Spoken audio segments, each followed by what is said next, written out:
अस्सलामुअलैकुम वरहमतुल्लाहि वबरकातुहू। अल्लाह तबारक व ताला दे सोहने ते बबरकत नाम तो शुरू करना जिहड़ा तमाम जहाना दा मालिक है। ते सजनों ते मित्रों, किवें हो?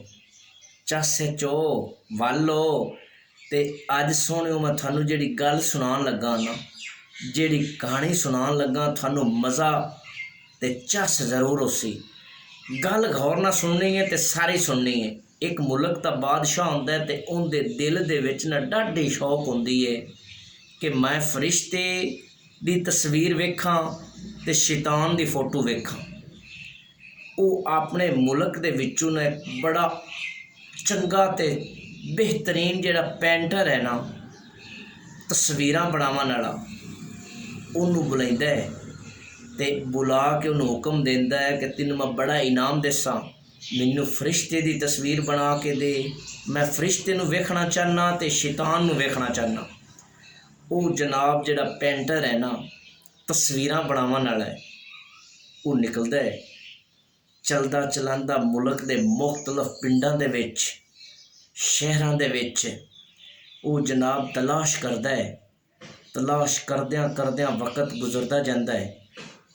आखिरकार वो जिहड़ा तस्वीरां ते फोटो बनावन वाला है, उन्होंने एक ना बच्चा होंदा है, तकरीबन साल 2 साल का, ते बड़ा खूबसूरत होंदा है। इतना खूबसूरत होंदा है कि मैं अपने लफ्ज़ों में बयान नहीं कर सकता।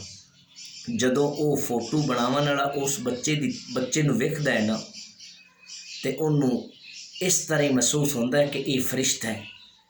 इनदे तो होर कोई आला किस्म का बच्चा नहीं हो सकता।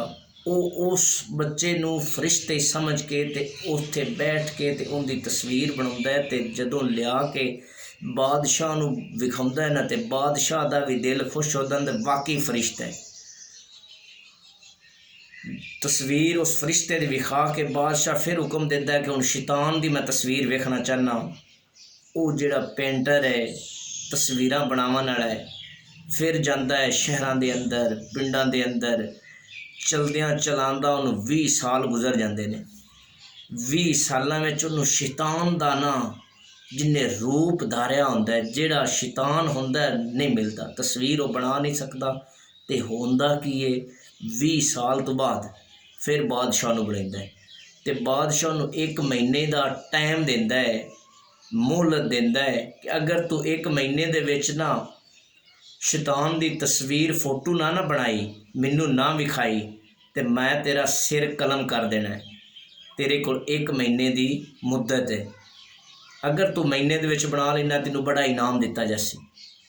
सुनिया मुख्तसर करा, वो जिहड़ा तस्वीरां बनावन वाला है, वो फिर जाता है, तलाश करता है, पिंडां जाता है, शहरां जाता है। आखिरकार ना वो एक जगह ते जाता है ना, तो की वेखदा है कि एक ना 21 तो 22 साल का जिहड़ा मुंडा है ना, लड़का है, इंसान है, वो गंदगी का ढेर है। उस ढेर गंदगी दे हर गंदगी मौजूद है, बैठा है। तो जदों उन्होंने वेखदा है ना, तो वेख के वो जिहड़ा तस्वीरां बनावन वाला है, वो आखदा है कि इहदी शक्ल जिहड़ी है ना, शैतान ते जाती है। वो तस्वीरां बनावन वाला उन्होंने आखदा तेरी तस्वीर बनाउणी है। वो आंदा बना ला। जदों तस्वीर बनावन लगदा है ना, तो वो जिहड़ा लड़का है वो रोना शुरू कर देंदा है। वो मुंडा रोना शुरू कर देंदा है। वो तस्वीर पेंट कर लैंदा है, तो वो तस्वीरां बनावन वाला उहदे तो पुछदा है कि तू रो क्यों रहा है, की वजह है? तो वो पता है कि जवाब देंदा है? वो जवाब ये देंदा है कि अज तू 20 साल पहले तू एक तस्वीर बनाई है।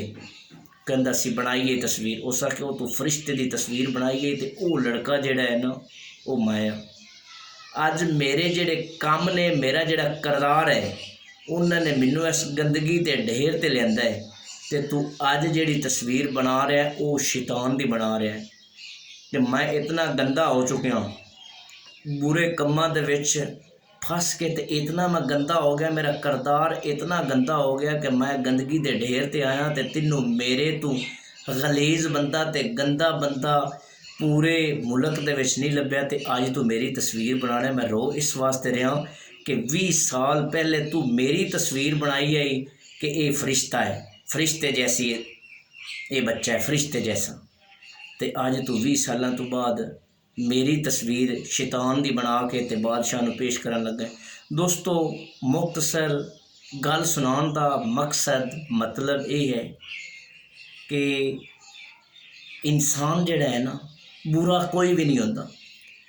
इंसान बुरा कोई भी नहीं होंदा। दुनिया दे विच जिहड़े काम करदा है ना, जिहड़े काम करदा है, उन्हां कम्मां दी वजह तो वो इंसान तो फरिश्ता बन जाता है ते इंसान तो वो शैतान बन जाता है।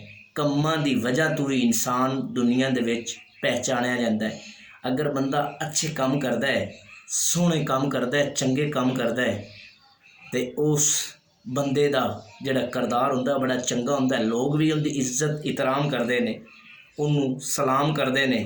लेकिन वही अगर बुरिया कामों दे विच पै जाए, बुरे काम करे, तो फिर लोग उनके तो नफरत करते हैं, तो शैतानी काम करता है।